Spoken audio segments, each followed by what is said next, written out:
Perennial Scabius, Scabiosa caucasica, makes a very good cut flower, but the quality of some of the plants on offer are not really as good as I remember us growing in the past, so I'm having a bit of a go at raising them from seed, and they're pretty straightforward, except the seed is shaped like a shuttlecock.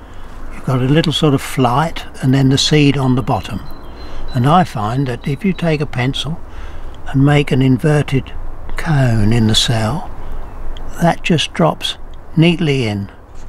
I'll just do several. Pick it up by the flight. Oh, would work that way, wouldn't it? Let's do one more here.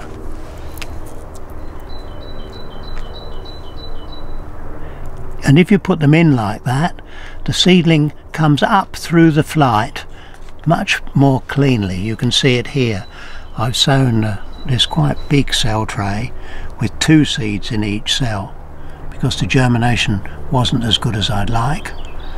And then once they get to this kind of stage, you get a pencil and just pop it in the cell underneath, and with a bit of luck it comes out fairly clearly and you've got the full root system, and then it's ready with a 9 centimetre or 3.5 inch pot of ordinary universal potting compost, and that just drops straight in there, firmed gently, and I've got 15 already planted.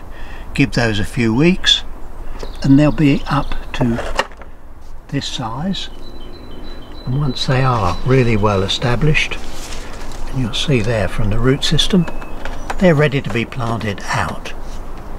I've got quite a bed just alongside the polytunnel, some just planted at this sort of stage and others that have been there for just over a year.